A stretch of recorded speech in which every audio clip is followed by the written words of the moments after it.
Hi, I'm Dr. Howard Zucker, the doc in Docology. Public health isn't just about medicine. It's about trust, it's about leadership, and about the systems that we see and that we do not see that keep our nation healthy. And lately, that system feels under incredible strain. Science has become politicized, institutions are questioned, and leadership at times blurs the evidence with their ideology. So today we are joined by someone who has lived at every intersection of health and leadership in the operating room, in the situation room, and even in the White House cabinet room. Dr. Richard Carmona was the 17th Surgeon General of the United States, a combat decorated Special Forces medic, a nurse, a trauma surgeon, and a public health leader, and a fellow kid from the Bronx like me. He's now a distinguished professor of public health at the University of Arizona. He's the president of the Canyon Ranch Institute that focuses on prevention. He's also my friend and former colleague. And back when we were both at the Department of Health and Human Services, if I knocked on my office wall, it would rattle the diplomas on his wall right next door. So welcome to the podcast, and thank you for coming on. It is great to see you. Absolutely great to see you. Howard, this is a wonderful reunion. It is. And boy, we have a lot of memories we could go back upon. But right now, the world is making other memories. And I wanted to start with what's happening at this present time, because we both know the CDC, NIH, FDA, all those agencies, and they're going through some painful cuts and political turmoil. And you've always said that science and politics should not mix, and we should always look at science. And you've worked across both sides of the aisle. So how would you describe the state of America's public health system today? I would say that the state of our public health system is in decline. And on a daily basis, it declines more as more people are fired, quit, leave, refuse to work under intimidation and coercion standards. And so many of our colleagues, many of our friends who are still there, have chosen to leave. And that makes our public health infrastructure weaker. And I think that, the public often takes public health for granted. It's just there. The drugs that I take are safe. The water is clean. The air is okay. And yet, as these guardrails, part of democracy, are taken apart, it exposes the public to greater risk in a whole host of areas. So I'm concerned just like you are, Howard.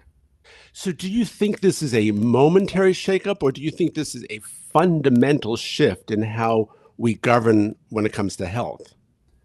As of now, it appears to be a fundamental shift, and because it continues. And I think the bigger picture, when I speak to my graduate students, and we have some discussions on this, is that everybody in public health is worried, from vaccinations to offhanded remarks about acetaminophen and autism and so on. The bigger picture here is that if we don't preserve our democracy, we will not be able to have these discussions in the future, because they will be in conflict to an authoritarian leader. And so preserving the democracy is essential for the public health, safety, and security of our nation. So you mentioned sort of an authoritarian leader. What do you think happens if science then and evidence ends up taking this back seat to ideology, where someone could say, this is what we're going to do? I mean, you mentioned vaccines, but what is the big picture for America then? Well, Howard, I think what we're seeing already is the early stages of that, where we have ideology driving policy, where we have women are confused or are pregnant whose doctors told them you can take Tylenol if you have a fever, it's okay. And yet you have a president telling don't do that. So the public becomes confused. There's less trust in government. There's less trust in the government agencies, who often people would look to for guidance, where universities would look to guidance. What is CDC saying? What is the epidemiology services saying? What is NIH saying? What is all of the institutes, the 27 or so institutes there, that nobody ever questioned their authenticity. They were telling you the truth. And sometimes it's an inconvenient truth in a political environment, but strong leaders understand that. You take the truth and then you make your best decision. But when you try and mute the truth, that's a very problematic situation where we're being driven more by ideology than by science. Yeah, I've absolutely right on point on that, and I've thought a lot about this and wondered what happened and how did it happen. Do you think this is a lingering effect of the COVID-19 pandemic? And you worked on it, I worked on it. I mean, the mass lockdowns, the uncertainty, which is what happens when you have a Yeah. complex issue. Do you think this whole political fault line happened as a result of that, or was it already happening? I think that it was an exacerbating problem in that because there were so many different people giving messages, confusing things, too many politicians holding press conferences and giving medical advice, that there was an uncertainty that started in the public. The other thing we have to remember, as you know well, this was the first pandemic in 100 years. So the institutional memory for what to do was gone. You'd have to look in the books. For those of us who lived this, we knew exactly what needed to be done. But what I started to see was rather than a United States coming together around a common threat, a virus, we became the disunited states. Each state kind of had their own ideas of what to do. So when you're reading the national news and you're living in Oshkosh or any place in the country, well, why are they doing it? And so more uncertainty was interjected. And the example I would often use that in a time of war, for instance, in the Second World War, when Japan attacked us, there were no Republicans or Democrats. There was no politics or ideology. We all came together to protect the health, safety, and security of our nation. Well, now we have an invisible threat that was decimating our country and the world, and we failed to come together around a common value proposition to protect the people. Instead, we got confusion, mistrust in government, and there are those people that capitalize on that mistrust. It's interesting because we did come together after September 11th, 2001. Yeah. And it was also about national preparedness, about security. And yet now we feel like it's much more divided. And so that's why I was wondering if the fracture was inevitable or was it just something that I think, Howard, I think that it was a little easier after 9/11 because our boss, President Bush at the time, basically went to the site and basically stood with the firefighters and spoke to the public about what was going on. And so that was a clearly definable moment. Bad guys did something bad to our country. But now you have a virus. It's kind of a nebulous thing. What I don't see it. Is it really that bad? And then we have people that then start to polarize. Well, vaccines, and then you get into choice issues. So the mask is, and so there were so many elements that were trying to be introduced when nobody actually was able to see the threat. It was an invisible threat. So I think it was all of those things that made it more complicated, Howard. Yeah, I always felt that way. Is something that you don't see makes people very uncomfortable. I also think in some ways maybe the fact that in 2001 we didn't have the social media the way we have today, right. and the message, people could say whatever they want and it spreads rapidly, and I think that may be contributing to it as well. The RFK Jr. issue. Now he leads the department that you and I worked in and gave our blood, sweat, and tears to make sure things went right. And he's calling for these sweeping reforms, questioning literally the institutions that he oversees. What's your take on this new approach? Do you feel this skepticism is good for transparency and accountability, or does it sort of create cynicism and sort of mistrust? My feeling on that, Howard, is that you and I, having been in government, me at all different levels, and ultimately becoming Surgeon General, you could always look at any department in HHS, for instance, and say, we could be more efficient. We should, but the way you would do that, with good business sense, would be to say, what is the value proposition here? What are the outcomes we're expecting to achieve? Now, what inputs do I need to achieve that? And is there too many things here that we don't need to get to this outcome? So you'd have a very informed, methodical business approach. Instead, what do? We come in with a buzzsaw, just fire everybody, and then you realize, oh my gosh, that was the Nuclear Regulatory Commission. We better get them back because nobody's watching the nukes, or our epidemiologists who are doing something else. So how many times did they just fire and bring people back? And with that, you have more uncertainty. People are wondering what's going on here. How could they be doing this? And these are nonpartisan remarks. If you or I function like that in a business, and my boards that I sit on, we would have breached our fiduciary responsibility and probably been fired and held accountable. I hear you. What if you were sitting there today as the secretary? What would you do to sort of strengthen the system? And obviously, Yes, it's always good to make reforms, but what would you do to make sure we push forward on some of this public health? I think we need to make sure that the people speaking are speaking in a nonpartisan way based on the best science. I think our first goal would be to regain the public's trust, because no matter what you say, if they don't trust you, we'll still be politically divided. And the issues we are speaking about, whether it's vaccines, viruses, acetaminophen, there's a scientific basis for that, okay? It's our job to be able to present that information to the elected officials who ostensibly have our best interest in mind to generate policy to keep us healthier, safer, and more secure. And that's the way the system is supposed to work.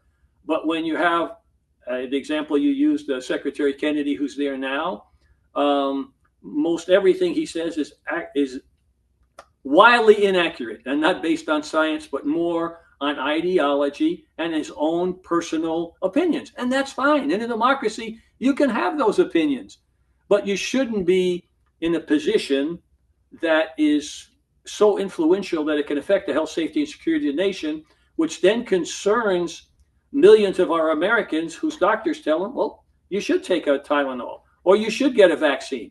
But the guy in charge is saying, don't do those things. I don't believe in those things. And the list is endless as to the inaccuracies that he's put out. So I think we need to get back and get the trust back to the people and start, when building that trust, have them see that we work together around issues of health, safety, and security for the nation. I don't know, was Senator Moynihan? Someone once said, right, you're entitled to your opinions, but you're not entitled to your own facts. Exactly. And I think it was Senator Moynihan. But if you've sat with many cabinet secretaries, if we could zoom in, Robert Kennedy, Secretary Kennedy, right now, into our podcast, what would you share with him? What would you tell him? I mean, some of the things you just mentioned, Yeah. but are there other specific things about the leadership of the department? Yeah. I think the first thing I would say is, Mr. Kennedy, I want to start off by saying I disagree with how you've been managing this position. And let me tell you why. The people are more confused now. The nation is divided. They don't know who to trust. This is such an important position that every word that emanates from your mouth has an impact on the average citizen. What I would ask you to do is get your thought leaders together in all of these agencies who the rest of the world looks at every day for guidance. CDC, NIH, HRSA, SAMHSA. Bring them together, come up with a cohesive plan, have the appropriate subject matter experts standing in the picture with you, and start educating the public based on the best science. Recognizing that it's a political environment and you have to make decisions that sometimes are but these things you're saying are so far away from the science that they're polluting the environment and making it tough. So my plea would be one of health diplomacy, if you will, to please think more about what you're saying, because you're confusing people and making it a lot more difficult for them to make a decision.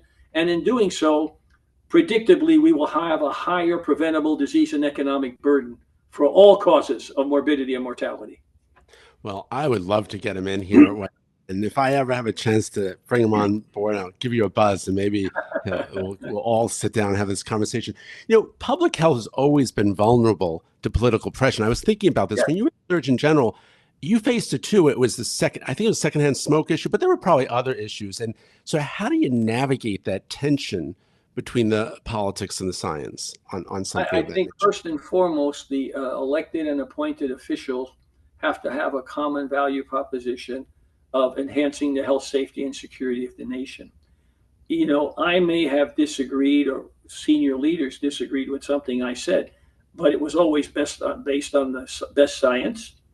And when they want to generate policy, what we say as public health experts need to be part of that, but it's not necessarily the policy. So, but I never had, I disagreed with a number of things over time, but I never doubted the authenticity and the honesty of our elected officials to do the right thing. Now people aren't sure about those things.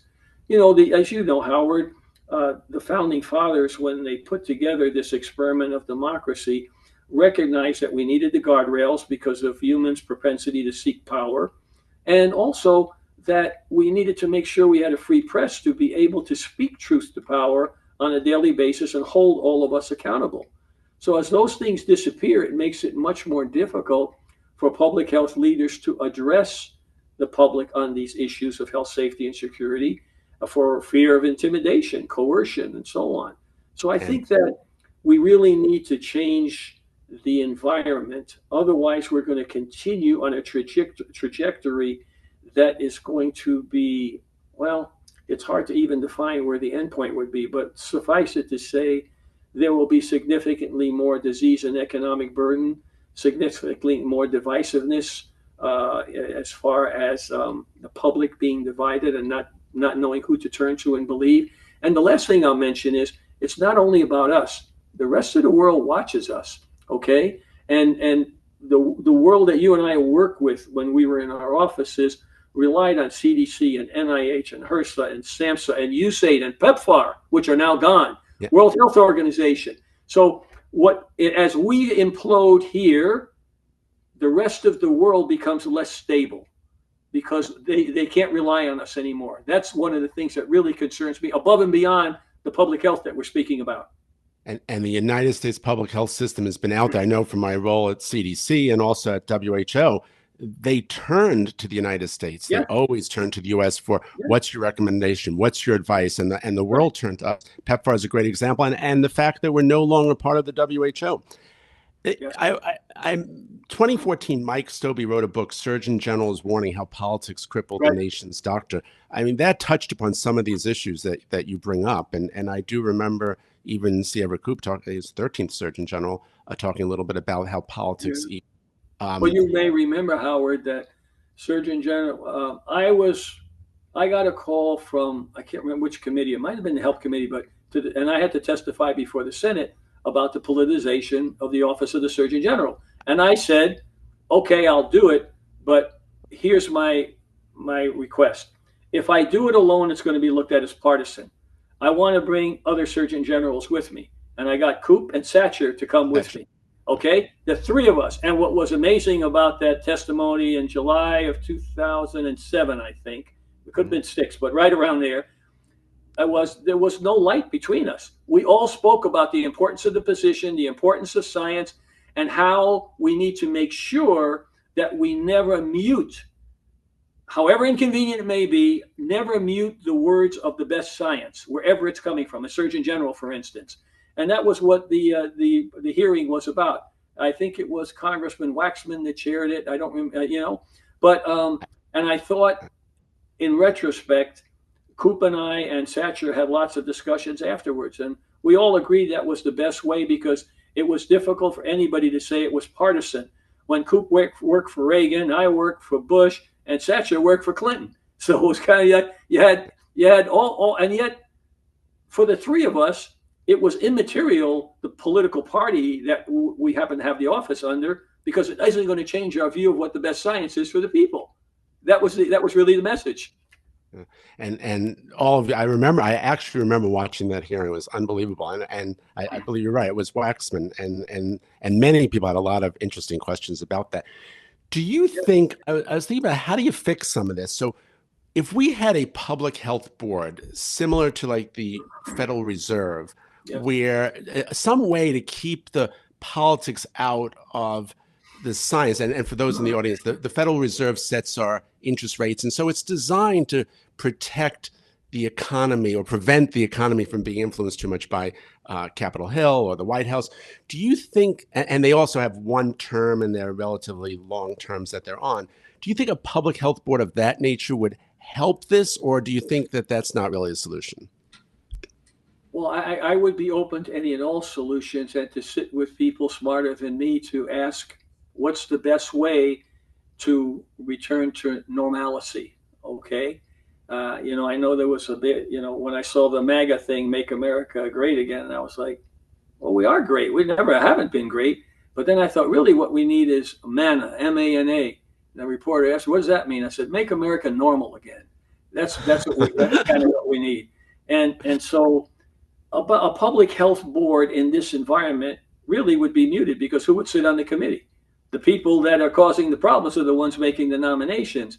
So, and we look at, and so we already have some examples.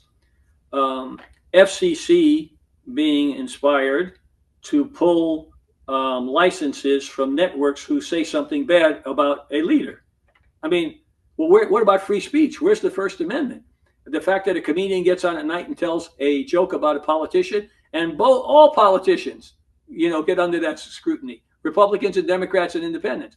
But to have the audacity to say, okay, you say that, I'm going to make sure your network doesn't have the legal ability anymore to be able to give it the information. So the reason I bring that up is, if you put a public health board and you have the FCC, and how about the financial guys at what's happening there?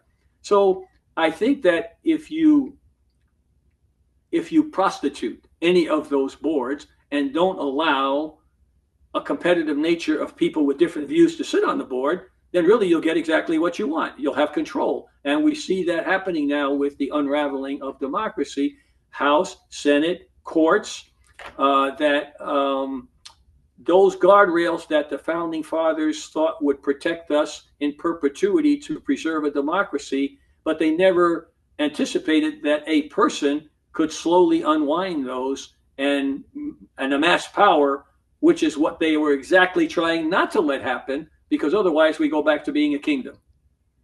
Well, this is a little scary in the bigger picture of what it means for us as a nation, and as you were saying before, the world in general.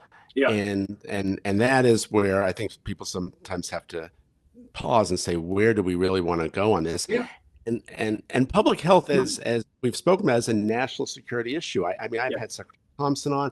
I had the public health leaders like Ian Lipkin on the podcast and Ken Bernard on the podcast. And they've all spoken about the same thing, just like you have said, that this is a national security issue. So are we jeopardizing our national security? What happens if there's another pandemic?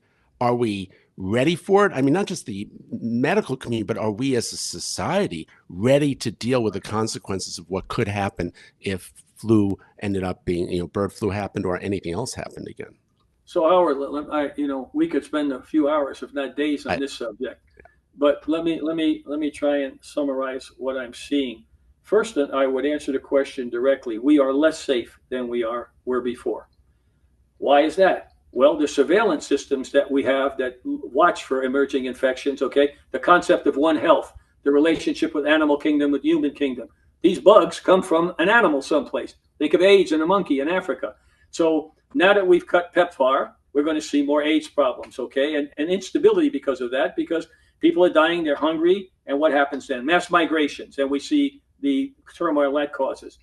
And people, then you look at USAID, people won't be vaccinated, kids will not eat, and on and on and on. So mortality, morbidity goes up. Once again, when people can't eat, when they get disease, they migrate to places, they create chaos, they create problems, they get on boats and they go across large bodies of water to hope to get someplace where they can get a meal and safety for their families. So by us dropping out of PEPFAR, dropping out of USAID, dropping out of World Health Organization, we have less situational awareness. Those people who would normally depend on us to help with stability, which started post-World War II, as you know, with World Bank, World Health Organization, United Nations, that was the U.S. that was bringing the world together at a time when it needed to come together after chaos.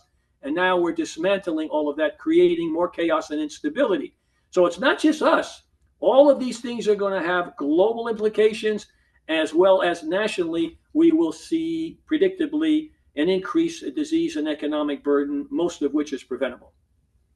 So concerning, very concerning. And obviously we won't hear about the Ebola virus or a Marburg virus or any of these things that are popping up or potentially popping up elsewhere in the world, or or a bad flu that's headed our way.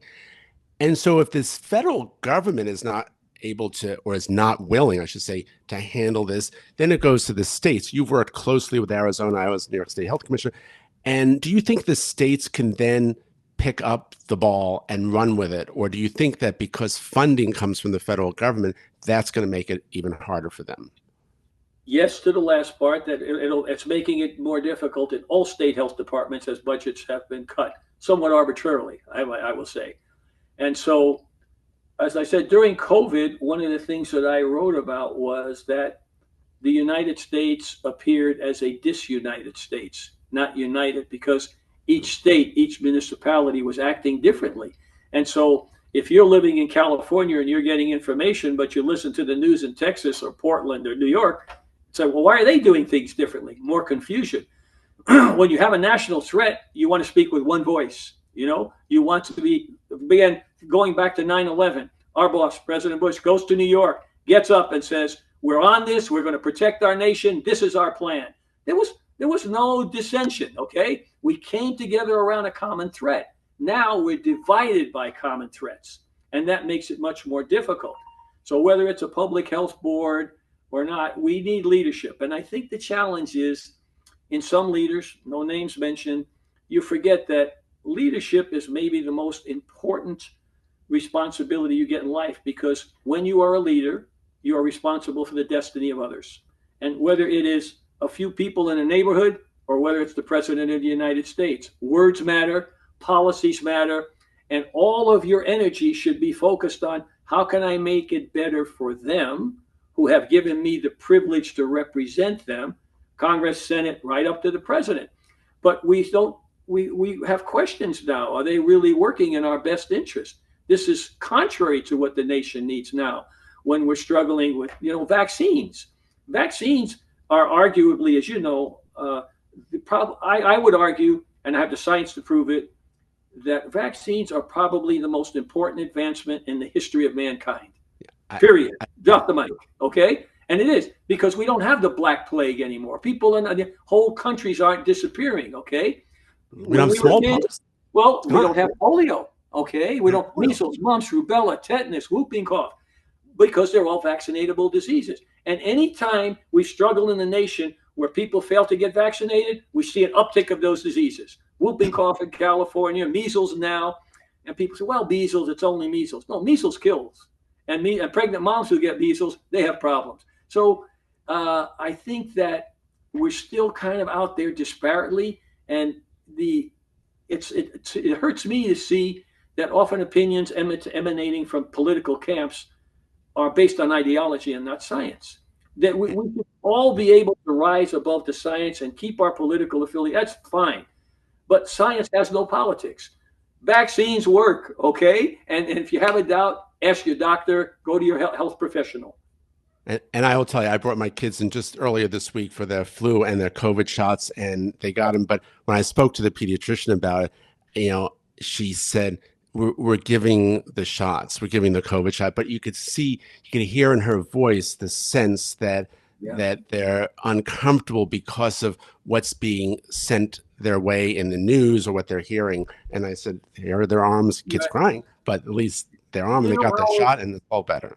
One of the things I learned when I was Surgeon General, we worked together, Howard, was most of the issues that I saw that ended up on my desk that were contentious, divisive, painful, I started seeing that rather than looking at them individual, how is this happening in a democracy? And the bigger picture actually was that what I saw, Howard, was that all of these issues involve the individual rights versus collective rights of society. A single person who is wanting to do something that is contrary to the betterment of a community or the nation, and that's perpetual struggle of democracy, the right of the individual versus the collective right of society. So whether it's birth control pills or abortion or pharmacologic things, they all have that in common, that good Americans have to be willing sometimes to subordinate their personal interests for the greater good. Smoking was an example I had to deal with, where as Surgeon General, I would have people tell me, I'm an American, you can't tell me not to smoke. I said, but if you smoke, we're all going to pay for your cancer and your emphysema. So do you ever think about that? So the real issue is to try and find balance, to have the vibrant democracy, but all of us have to look at a bigger picture from time to time to say, am I hurting that democracy by activities that are detrimental to the health, safety, or security of a community or a nation? Yeah, So 1,000% agree with you on that. 1,000%. Airbags, speed limits, Yep. even so much as the kid in school who has the food allergy, and then saying, we cannot have, or on an airplane, the Peanut. nuts as the peanuts, because Yeah. we have to be concerned about the other children in the classroom or the other person on the airplane. And Yep. it really is. And we used to have it where people sort of were interested in their neighbor and say, you know what, sometimes I have to make a tough call or a personal call that may not be what I want, but it's for the better good. Well, how is it? Seatbelts, helmets, speed laws, all of those things you still hear. You can't tell. I don't want to wear a helmet when I ride my motorcycle. But if you crash, we the people pay for that accident. And if you don't have a helmet, even if you live, you may have a bad head injury, and it will have to care for you for life. So, yes. again, and I don't have the answer to that. I would just say to the public, and anything that you're doing that could have a deleterious effect not only to you but to those around you, you should stop and think about that. Okay, because we have to very judiciously exercise our right to do things, especially when it may harm others. And that's part of being a good citizen in a democracy. And leadership in public health is sort of sometimes having to make that unpopular decision, but for the greater good. Absolutely. Can you share an example of like an unpopular call when you were a Surgeon General, or maybe even before or after, that you realized tough call, but it's for the betterment of public health or Oh my society? God, Howard, there were many of them. I'll tell you. I'll give you one anecdote. I mean, there was a seatbelt. There was the helmets back then, vaccines, environmental issues. But the one that was funny, when I used to go up and down Constitution and Independence to meet with various secretaries in meetings, and I noticed one day that when we go, my aide, you remember Patricio, my aide, and if we had security, Yes, yes. we'd go in the back of the building and come in. And I said, no, I want to go in the front of the building. And what I saw was all of the people in the federal buildings that prohibited smoking were standing outside the building smoking. And I thought, this is interesting. So I remember one day, and I did this a few times. I'm in uniform, and I stop and I say, hey, I see you're smoking. And, the guy looks at me and says, yeah. And this is a composite of many of these I've done. So I said, can I see your cigarettes? And he said, give me the pack. And I look at that. I said, you see down here where it says Surgeon General? He said, that's me. I said, I stay up all night and I sign these, and you're still smoking. Why are you smoking? But it opened up a conversation. And then people would say, well, I tried to quit, doc, but, it's just really tough. It's addicting. And I've had some people would say, well, you can't tell me not to smoke because I'm an American. And then what I would say is, well, I understand it's your right, but you realize you're going to shorten your lifespan by maybe a decade. And more importantly, the last few years of your life, you're going to be short of breath and maybe have cancer. And wouldn't you want to think about that and maybe think about not smoking? And by the way, do you live in a house with children? Do you have a wife, for instance, that might be pregnant? That baby's smoking too. So I'd have these conversations, and often they were illuminating. But I also, in my pocket, if you remember, Howard, back then we started the 1-800-QUIT line. And Sure so do remember that. people would Yes. say, well, Correct. I don't have, my insurance won't cover. I said, oh, that's not a problem. Here's a number. If you call the 1-800 number, they will help you with quitting cigarettes, because the federal government will invest in you to stop smoking, because it'll make us all better. And then there's perfect examples that were throughout my time as Surgeon General. Smoking was just one of them. But there's an example of trying to interact with the public at the boots on the ground level, rather than speaking to Congress, where it's policy at a bigger level. Just touching. I bet you there are people who said, let me think about that for a second. So Yeah, I think you're right, Howard. I think you're right. But I think it was incumbent of all of us at whatever level we're at to be able to engage. I mean, if as a Surgeon General, if all I did was talk to Congress or the president, am I really doing my job? I look forward to going to schools and public meetings, corporate meetings, depending on what the issue was. Sometimes it was national preparedness, which, as you know, I spent a lot of time on because of my background. I traveled in the Americas. I traveled overseas to the World Health Organization, looking at all of the emergency plans that many countries had to see if they were congruent with ours, because if something happens and we surge for any and all hazards, the U.S. is ultimately getting involved. And so it made sense to be able to do that. And even in those meetings, sure, I'd meet with the ministers and leaders of countries or states, but I would also want to get down and talk to that emergency director or the public health director in the community and so on, because that, to me, it is leveraging the office of the Surgeon General for its best use to inspire people to move on and do things better to reduce disease and economic burden. On many Dr. issues. Z, Yes. Oh, yes. your video is off. Could you check your settings on your video for me really quick? Oh, I'm sorry. Oh, so there we go.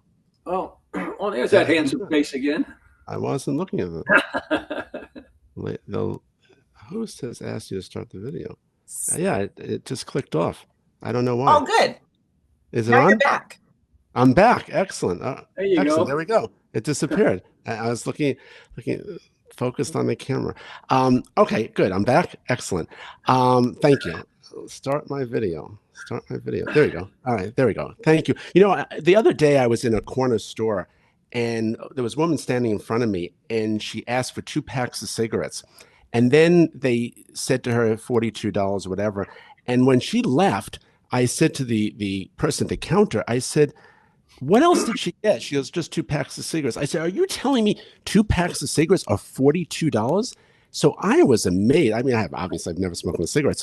So I have no idea. It is unbelievable. So in addition to their health, they're going to make themselves broke on buying cigarettes. You may remember, Howard, back in New York when I was Surgeon General, I worked a lot with Mayor Bloomberg back then and with the then health, Tom Frieden. The health director there on a number of things. And Mike Bloomberg was amazing in that he was very much into public health, anti-smoking, get rid of the carbohydrates, all of that. And I remember them putting the extra taxes on tobacco in New York so people would stop smoking. The problem was they just went across the bridge to New Jersey to buy their, or they went on the Indian reservation to buy somewhere that wasn't taxed. And then we had remember the big debates on the big gulp cups with 32 ounces? Yeah. Yes. And I was up in New York several times and I talked to them. I said, I think it's a wonderful opportunity what you're doing, but what stops them from getting 2 16-ounce cups instead of a 32? And so I think those were all well intended from a public health standpoint. They're commendable, but do they have traction and are they sustainable? Or like in prohibition, will people work around what it is that you've done? And those are lessons we learned in prohibition. In fact, the average person had trouble getting alcohol, but the very legislators who passed the law, they always had alcohol. So you think about the insincerity, how disingenuous it all was. Maybe it's been there for many years, on different issues and that's the past. Maybe I can ask you something about the future. Yes. What do you think is going to happen with artificial intelligence and where AI is going to take public health or medicine in general in the bigger picture? Well, first and foremost, it's something I deal with every day on the public boards I'm on, as well as academics, that these questions come up. So I think that there is great hope and promise, and I'll give you some examples of that. But I think the importance is that the public needs to understand its capabilities, but also the risk and benefit as it relates to using this. Because as you know, the software that you're working with, if you put garbage in, you're going to get garbage out. So it has to be good data that's vetted, and it has to be vetted data, okay? The questions have to be asked in a certain way to give you an answer that's based on the best science, okay? Because as good as AI is today, it still doesn't have the conscience of a human, and it doesn't have the ability to ferret out these little nuances. It just gives you information. So we still have to act as the filters. Now, I give you an example. When I was a Surgeon General, I worked a lot with our friends at NIH. Elias was the boss up there, and Francis Collins and Alan Guttmacher and I worked a lot and was part of the launch of the Human Genome Project in 2003. Well, one of my children is adopted, and she had some very rare disorders. So Francis said, why don't you put her in? We'll put her in the Human Genome Study. She got $1 million workup, but not, and that's not the point is that in the civilian world, she would have never been able to have this. But because as you know, we're allowed to bring civilians in and study them, because if we get an answer, it helps everybody. So it's investing the public's money. And sometimes the public doesn't understand that, like at the research center at NIH. So they worked her up, and they actually, I don't want to give away any personal information, but she had a very rare genetic disorder. They sequenced her and we're able to actually start to look at the genetic abnormalities. That took a few weeks. Okay. Now it's done in an hour. Yeah, Okay. amazing. Right. And so the point of saying, and why is it done in an hour? Because all the combinations and permutations are all already built into the software. So rather than having a bunch of guys sitting around a table with tablets and going on the computer and asking another question and working it, now it's automatic. It's all built into the system. So there's one value that, when we launched the Human Genome Project, we were careful. In fact, Francis and I, Alan, and a guy named Dan Wattendorf, who was an Air Force fellow who was at the Genome Institute, we did a national program because I said, Francis, the problem, I love what you're doing and I understand it. But for docs who have been out of training for a few years or others, this is science fiction. They're not going to understand. So we went on a national tour, went to the different medical associations and did presentations for an hour. This is what to expect. This is the beginning of a journey that's going to take decades. Here's your architecture now, but now we're going to learn about all the elements of the architecture. And we're still learning, as you know. Okay. Yes, so back to the original question, AI is an extraordinarily powerful tool, which can make us more efficient, more effective, cost effective, but we have to watch how we use it to make sure it's used correctly.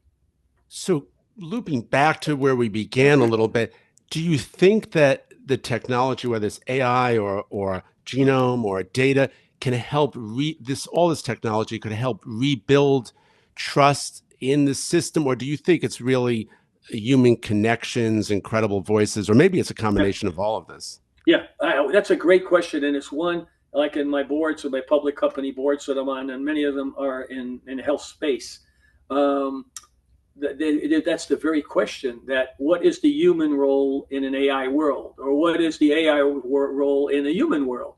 And so I think first and foremost, AI does not generate trust. It generates data. Humans generate the trust. So when Howard is speaking to the public about the importance of AI, the credibility of you being a doc, you have been at NIH, you at CDC, all the things you've done, okay, I trust this guy. But most people couldn't tell you what AI does today, or how it does, or what happens. So I think first and foremost, we need credible people telling the story in an honest, nonpartisan way, and educating the people as to the complexity of this new tool we have, which can solve complex problems in minutes that often took years before. So that's the key. They're interconnected, but without the human trust, the AI lags behind. Unbelievable. Yes. And I think it's a mix of a lot of different things, but people still want to see the face, the trust. Same with the doctor. They want to know that they trust their doctor more than the computer screen that they're sitting. Oh yeah, I mean, people go online now and they'll Google their disease, right? And they get the answer. But it's not the same as you sitting down eye to eye with somebody saying, "Let me tell you what that means. Here's what your treatment should be." Now, AI is getting better that it can do that, but the human element isn't there. And the human element may be, you and I can see that patient who is anxious and hold their hand when we talk to them. The elderly lady who's depressed because she lost her significant other and not sure about her future, and you give her a hug, okay, and tell her this is all going to be okay. Let me tell you some things we can work on. That's the humanistic part that's not in the computer. And that is essential, and it's therapeutic, as you and I know. And I will tell you, yesterday I was at my doctor, and before they sort of said, "Well, you can see the results of a test on the computer." I said, "But I actually want to talk to my doctor. I just want to talk to him, even though I can read and interpret it, myself. I just want to talk to him. That's the human connection." Yes. I'd be remiss if I didn't ask you to share a little bit about your just amazing career. I mean, you started I know it would take 10 hours to talk about, but just how did it unfold? Like, you started in one spot in the Bronx and in New York City, and went all the way up in public health, right to the Surgeon General, and also have impacted so many people's lives. So I thought maybe you could just a little couple spotlights. Howard, I'm flattered that you would ask, especially coming from a guy that has more degrees than a thermometer. Okay? Thank you. Thank you. So I was always awed by, well, how many practices did you have? And I mean, you've done everything. You got the law, you got medicine, you got pediatrics. I mean, and so what an asset you were to any place you were like HHS, because it's almost like you could have been in any office and you would have added value because you had so much wonderful education. So my trajectory was a little different. I was a slow learner, but my parents were immigrants, and I grew up in Harlem. And so I have two brothers and a sister. My sister has since passed, but we all dropped out of high school. We were poor, but we didn't know we were poor because everybody on the block lived that way. You know, you live paycheck to paycheck. We never had a phone. We couldn't afford a phone. And I remember in my early teen years, we got a phone, and it was like a novelty. You mean I could call somebody from here, you know? But we used to have to go out to the corner drugstore where they had the phone booths and use a payphone. So that's where life started. Unfortunately for me, my mom was just the best. She was smart, well-read, inspiring, you know, and she worked nights. My father was a nice man, but not so dependable. And so mom really ran the show. And my first leadership job was my mom telling me, Richard, and my mother spoke five languages, all self-taught. She never finished high school either, but she was a voracious reader. She knew more about geopolitics than any politician. And now that bar is pretty low, but nevertheless, you know, she was always testing me about, well, what's democracy? What is communism? And what about this country? And I go, Mom, why do I need to know that? She said, because someday you're going to be a leader and you need to know what the rest of the world is doing. So my first leadership job when I was probably 11 or 12, she said, Richard, I'm working nights. You are the leader in charge of your two brothers and sisters till I get home in the morning. Okay, so that's my first leadership job. And then when I look at all the jobs in between, and as Surgeon General, where my job description was to protect, promote, and advance the health, safety, and security of the nation as the chief doc in the country, the leadership values and characteristics were exactly the same. The only thing changed was scope and scale of leadership. That was it. And so, but, you know, I dropped out of school, ran the streets, avoided the gangs in the streets. You know, I knew all the gang members and they would recruit the kids. And, you know, there was plenty of drugs in the street, prostitution. I remember in our building, mornings walking out of the building to go to school, stepping over people that were strung out, prostitutes taking their johns upstairs. And it was, people said, weren't you scared? I said, no, I was just Richie. They didn't know who I was. You know, it was I was part of that environment. So nobody was going to hurt you. They knew you were just a kid on the block. And eventually I dropped out of school. I had nothing else to do. And so met a guy in the service. He was in Special Forces. He inspired me to look better and bigger. He I think he had a master's from Columbia and was an officer in Special Forces. And so he gave me a card and he said, you should go talk to my friend. He's an Army recruiter. Grand Concourse and Fordham Road. The recruiting station is still there. It's still there across from the old Alexander's. That was the old Alexander's on that corner. I went up there, spoke to the recruiter, and I said, and it was a big guy and a very impressive guy. And he says, all right, son, I'm going to give you some tests. You come back and we'll talk. And I remember I came back and he said, you know, you're pretty smart, kid. He said, let me tell you what we're going to do. And he had the papers out. He said, you sign here and we're going to make you all you can be. And I said, okay, but I'm 17. He said, well, you got to go to your mom. So I went to my mom and my mom said, I'm not going to sign. He said, all you kids from the neighborhood are going in the Army or going to service and you're getting killed in Vietnam. And I don't want you to die. So she wouldn't sign the papers. So I couldn't leave. So I signed, but I couldn't leave till my 18th birthday because I was still 17. And she forgave me. And, you know, and it was really a seminal moment. I mean, I apologized to her. I said, Mom, I got nothing to do. I got to go try something else. This is not working. I'd been a lifeguard for New York City Department of Parks, Rockaway Beach, Orchard Beach. I'd been worked in a mail room in a big company downtown. And so, Howard, we lost your picture again. Yeah, I just saw that again, and now I'm trying to figure out why it's done. And so those are things I did, and eventually did went in the Army and did go in the Army and went to basic advanced training as an infantryman. Most of the kids who were uneducated, they were trained to fight the war. And then I volunteered to be a paratrooper, and then I volunteered to go to Special Forces, took the Special Forces qualification tests, got all of that. And then ultimately became a Special Forces medic and a Special Forces weapons specialist, deployed to Vietnam, around the world, matured greatly beyond my years.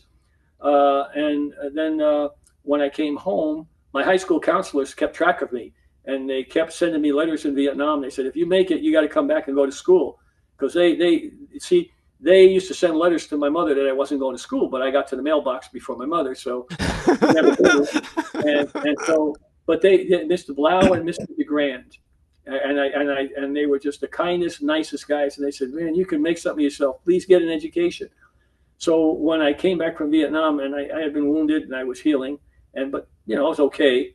And I said, okay, I'm gonna go to reserve status, and I'm gonna go to school. Well, I couldn't get into college because I didn't have a transcript or SATs or PSATs. So turns out my high school counselors called Bronx Community College, who another Dean Core from the high school. I was at DeWitt Clinton High School, and so they remembered me, and they had an open enrollment program for Vietnam veterans. So I got in. They give you 1 year to matriculate, and then you can stay. So I went to school. I became an A student. Worked in lots of jobs. As you know, I've been a police officer, been a homicide detective, ran a SWAT team for many years, paramedic, registered nurse, PA, and then a physician, over many years. And then trained as a general vascular surgeon, subspecialized in trauma, burns, critical care, did an NIH fellowship, ran emergency medical systems, ran the state systems, all that usual stuff. And then I got a call from the White House asking, would you like to consider coming back on active duty? And I thought it was like an assistant secretary or something. The president's going to be announcing Surgeon General position that he'd like to fill, and we've looked at your background, and he thinks that you'd be a good fit, and if you'd like to be considered. And I remember thinking, they are never going to pick me. First of all, I don't have the pedigree. Second of all, I've been very critical of both parties, and didn't make a lot of political friends. But I went through the process, as you know, Howard, and it was a wonderful process. I mean, I met so many good people, went to the White House, and eventually, it was funny. I got the call. I know there was only a few people on the list, and I got a call, and they said, would you mind coming back to Washington? And I said, well, no. And they said, well, you bring your family too. And I thought, oh my God, if they interview my kids, I'll never get the job. And I said, okay. And what's it for? He said, well, we'd like you to come. I think it was March 20th or something. And I said, okay, what's it about? He says, well, the president has made a selection, and would like you to come to the press conference with him, where he's going to announce that you will be the nominee for Surgeon General of the United States. And I said, literally, you're shitting me. And he said, no, sir, it's the truth. And so I went and started, then people don't realize the president only nominates you. Then you go to Senate confirmation. And I did the Senate confirmation. I met the 20-something senators and went through the whole process. And I became the first Surgeon General in history to be confirmed unanimously by the Senate. Nice. Wow. Very nicely done. I remember I was in the audience. I was in the audience when that announcement, because it was Elias Zerhouni at NIH. He made the announcement that the two the same time. It was came together. Right. It was in the White House East room, one of the rooms there. And I remember you were sitting on the left and the other one sitting on the right. I remember the whole thing very well. Wow. And then I got to meet you and so many other good people, and had a great mission for a number of years that I really loved. And again, I never, and I must say, President Bush and Tommy Thompson and Mike Levitt, we never was told not to say or do something because of politics. We had good relationships. I would tell them my opinions, but I recognize that they're the ones that make the policy, not me and Congress. Okay. And so we didn't have that caustic relationship that's out there today, and even with Tommy Thompson and Mike Levitt, both governors, but they governed. They knew how to run an organization. Okay. Very true. That was the difference. They governed, and they were not partisan as it relates to the science or taking care of the public. Their partisanship was in their party, and that was fine. Okay. That's the way the world works, but it doesn't get drilled down through the politics. Yeah, so true. So true. I worked for the two of them as well, and I remember it well. You have spent a lifetime healing people, as you just shared, not just on the battlefields and the trauma bays and across the of public health, but all the other things that you've done to help people. You mentioned lifeguard and all of that. Just absolutely amazing. So before we go to our audience for questions, are there 3 lessons, there are probably 50, but are there 3 lessons about public health that you would want everyone to know or to remember, to take away from our conversation today? Well, I thank you for the opportunity to comment on that. And I would say, first and foremost, one of the most powerful tools that you have is the vote in a democracy. Vote for people, independent, whatever. It doesn't make a difference what party. Vote for people with integrity, who you are know will do the right thing for the people. And integrity means when I teach leadership, first thing I'll talk about, you cannot have trust without integrity. Integrity is doing the right thing even though you think nobody's watching you, because they are watching you. Okay, and so you have to get people in office who have integrity. And I don't care what party you're in. It doesn't make a difference to me if it's Republican or Democrat. I just want an honest person who is going to work selflessly for the benefit of the people. That's number one. Then the second part I would say is, what are you doing to make your community better? What I don't care what job you have. Maybe it's volunteering, but do things that bring value to those people around you, your children, your family, your friends, your school. Search for ways to make it better. And I'd say the third thing would be, never be complacent. Always be thinking about what I can do next. What's next? You solve this big problem. Well, what's next? How do we perpetuate this? How do we democratize it? How do we get people to know it? So I think, and these are all things my mother taught me. She just basically, as a poor uneducated lady, gave me the rudiments of leadership, and as a leader, what your responsibilities are.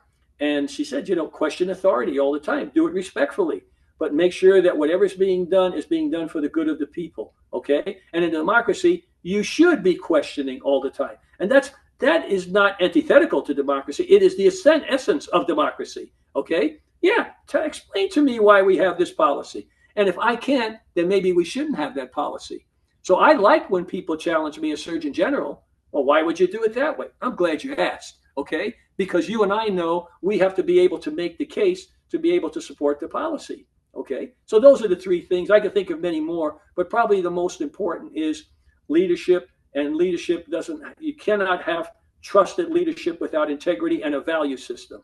Okay. And a value system that favors selfless service over self-service. I love those. I love those points. And as difficult as things are right now, I still try to remain optimistic, because there's a whole generation after us that there's talent in public health schools, medical schools, everywhere for that matter, residencies in general. And I think that there's a future for public health to move forward. We're just some tough times. We're in some tough times right now. Let me give you a quick anecdote before you go to the questions. A number of times on the Hill when I was talking, you get into the partisan discussions. And there was a time I was having to testify on VA for some VA stuff where they were saying the VA was getting too much money, so I remember the conversation I had with a number of elected officials. I said, look, you guys alone have the privilege, responsibility, and authority to send our most precious assets to harm's way, okay, and fight a war. And I said, if they come home less than whole, then as far as I'm concerned, you own them for life. If they need a house, you buy them a house. If they need a car, you buy them a car. If they need education, you provide education for them. And I said, that's not me talking. That's Abraham Lincoln in 1865, when he set up what's now the Veterans Administration to care for those who bore the burden of war and their widows. That's where the VA came from. So I said, that's the thing. And I remember one time I was a little bit frustrated. I said, let me tell you a story. I said, on my special forces team and teams I work with, when I go to Washington, I always go to the monument, the Vietnam Monument. And I said, I always go at night, preferably when there's a full moon, because it has a certain aura. And I don't want to go when all the tourists are there, because I know right on the wall where all my battle buddies are. And I'll go and I touch their names. And I remember them. They were my age. They left a wife. They left a girlfriend. They left children, and to defend this democracy. And I say, but you know what I don't know? To this day, I don't know which one of them was a Republican or a Democrat, because it didn't make a difference. We went downrange as Americans with the values of America. And that's what we're most proud of. That's very touching. Very, very touching. It's very true. There was, you're all in it together, and you're all trying to help the country move forward. We say in operations, in the special operations, is that you don't care if the person is Asian, black, white, Jewish, atheist. You've earned the right to be on this team because you've gone through the same crucible that I went through. And I'm going to trust you with my life downrange when somebody's shooting at me. That's really the essence of how we look at it in all the military, but especially in special operations. This goes to the quote from former President Ronald Reagan when he was shot, and I was a medical student at that time when they asked him, and he asked in the operating room, "I hope you all are Republicans," and he said today, "Mr. President, we're all Republicans." That was the surgeon. And that was the surgeon who I knew. Yeah, yeah, I know you knew him. I knew him too. Yes, exactly. Who said that? Today we're all Republicans, Mr. President. That's exactly right. Great remark. We could go on for hours talking about things, but I know there's a lot of people who have a lot of questions, and this is when we turn to our audience. So we're going to tee up the questions, but just a quick reminder that I always have that the conversations that we have on the podcast are for informational purposes. If you have medical questions, you should always talk to your doctor who knows your medical history the best. But let's turn to Kat, and let's see who we have lined up for questions for today. Kat, you usually have the first one. I usually do, but there is someone who would like to remain anonymous, so I'm going to actually ask their question.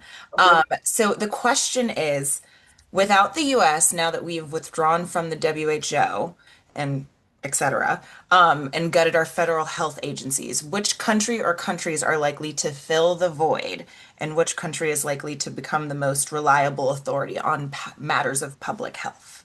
That is a terrific question, and thank you for the question.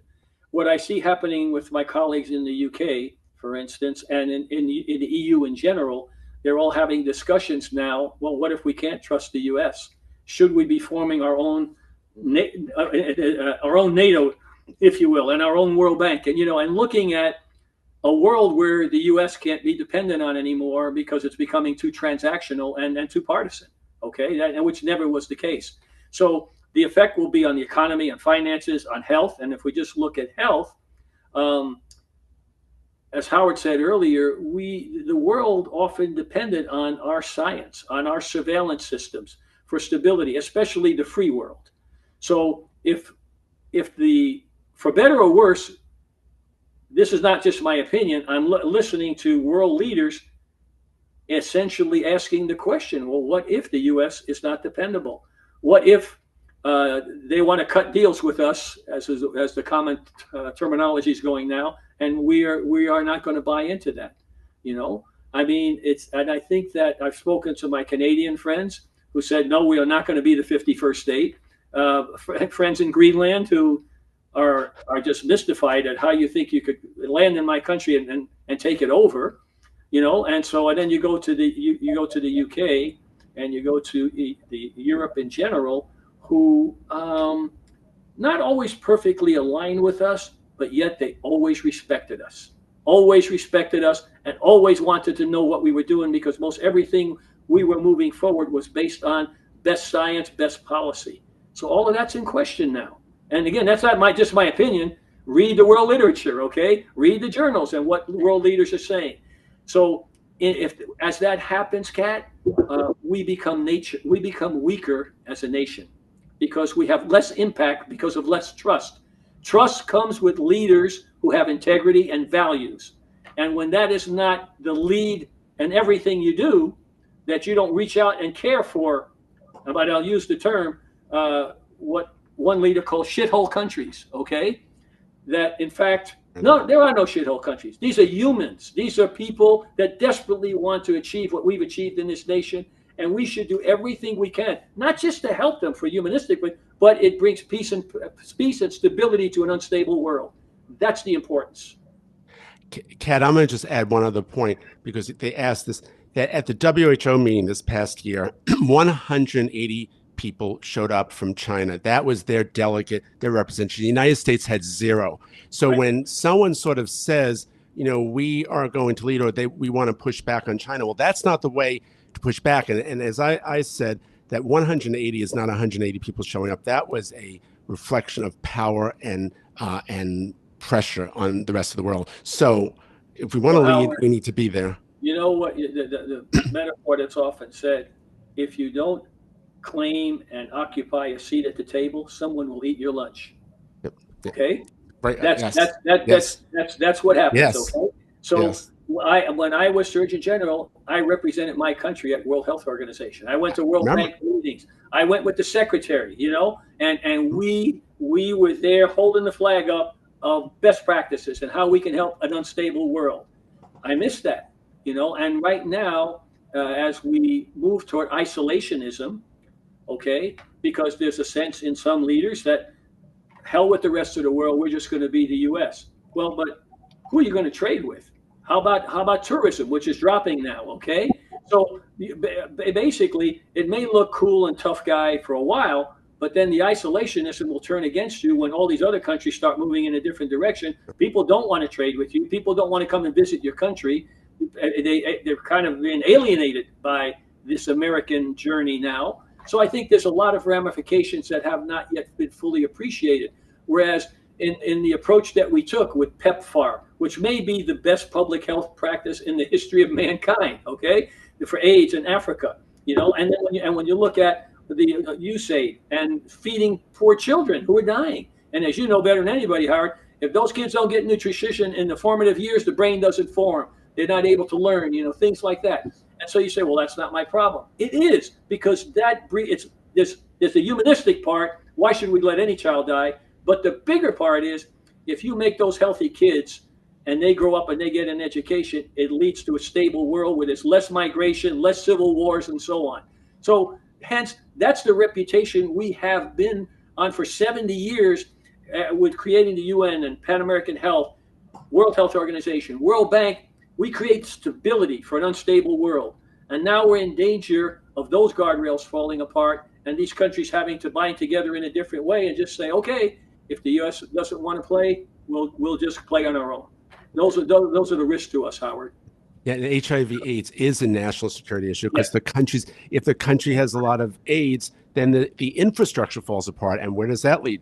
That country or the world in general. But Kat, I'm sure there are other questions. Yes. I just wanted to say, Dr. Carmona, this has been an absolute pleasure and so great to just hear you talk about all of the things that I've listened to you talk about over the last hour. And Kat, this is lovely. Thank you so much.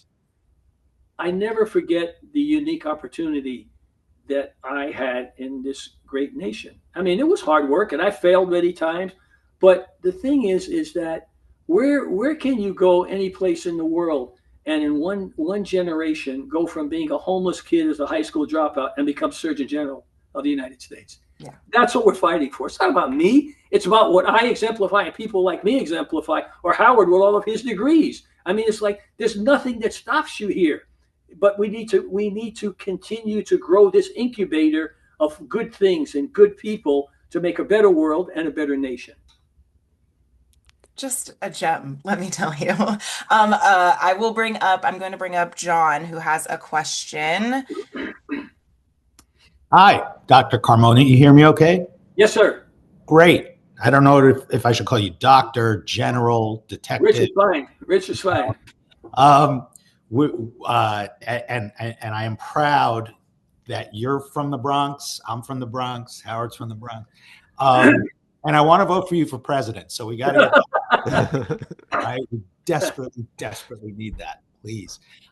My question, I thought your discussion about leadership was phenomenal, and the touch points that are so important, beginning with integrity.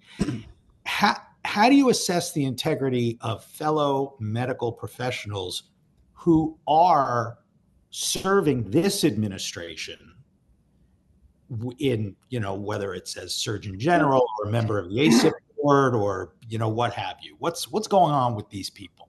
Yeah. Well, first, there is no Surgeon General now. There was one name put up, and I went public real quickly. This is a doctor, female, who never finished her medical training, dropped out of her residency, does not have an active medical license, and has no public health or leadership experience whatsoever. So I thought, this is absolutely absurd. So I went on record right away because I didn't care if it was a Republican, a Democrat, an independent. I don't care what your gender is. I want to know you're competent to do the job. That's it. This is America. And she checked none of the boxes except that she is a friend of RFK, and it was like, this is crazy. So it was put on hold, but I just found out that they're hoping that storm is going to quell and that they're going to move her forward. So I'm hoping there will be a public outcry, because all I want is a competent person there that will lead with integrity, okay, and tell the truth, sometimes the inconvenient truth to politicians. But this person has no leadership experience. She dropped out of her residency, doesn't even have an active medical license. How can you be Surgeon General? So, but the bigger picture is there are people in the systems, NIH, CDC, HHS, who are really good people, and they're there and they're trying to do a good job and stay away from the politics. Unfortunately, many of the people that are in more visible positions have been fired or, forced to leave because they've been, the last CDC director, who I spoke to many times, basically she refused to sign off on things that RFK said, oh yeah, just sign off. She said, no, that's not right. So she got fired. Okay. To me, the firing of those people shows integrity. Okay. Because they refused to buy out, sell out their position for the, compromise their integrity for the benefit of the position they had. No. So I applaud them. They should all be given a medal. Okay. Because it's like in the military. You are obligated to execute on a lawful order. If it's an unlawful order, you are equally obligated not to execute on a lawful order. Okay? So look what happened just down in Venezuela. The 4-star admiral, who was an amazing leader, said, I can't do this anymore. Okay? Why? Because there was no due diligence done. Because you arbitrarily go into somebody's country and start bombing boats because you said they have drugs. Okay. What's the process for that? You're going into a sovereign nation. If they are drug dealers, okay, let's deal with it. But to just arbitrarily start, how do you know it wasn't a family on a vacation in a boat? Okay, I don't know that. Where's the due diligence? That's all I'm saying. So there's a lot of breaches of integrity that are going on now, but they really are emblematic of authoritarianism, not of democracy. Let's put that where it is. So I appreciate the question. I thank you so much, Don. Thank you for coming on. Thank you. We're running, our podcast usually runs a little shorter than this, so we're gonna wrap up in a minute. But I do want to ask one last question. Sure, what would you tell the next generation? What would you tell you mentor so many people? What would you tell the next generation of, whether it's public health students or medical students, or just in general, the next generation of what they should be thinking? I'll give you the same advice my mother gave me as a child. The values, the things I've already said. Be hungry, not for food, but for knowledge. Question authority. Learn the systems that you're in. Always be thinking, how can I make them better? How can I contribute? Those are the things. I don't care what your discipline is. What your job is or where you are in the hierarchy of your community or your family. Start wiring your brain. As you know, neuroplasticity. Put those neural networks in place where you're always going to be thinking, how can I bring value to any place I'm at? It's not about you, especially when you get leadership positions. It's always remembering that as a leader at any level, it's about you having the privilege to be responsible for the destiny of others. And what are you doing every day to make it better for those people, period? And whether it's, like in my case, taking care of 2 brothers and a sister in the hood because the mom is working at night, or a Surgeon General of the United States. Like my mom said, my values of leadership did not change. Only the scope and scale of the leadership changed. It's like good advice from mom, which passes down generation to a generation. Dr. Richard Carmona, former Surgeon General, thank you. Physician, soldier, healer, and, believer in the human spirit to overcome obstacles. And I think that's one of the best things of all. And my dear friend, it's been truly an honor and a pleasure to have you join me today. As we've all heard, and a remarkable American story.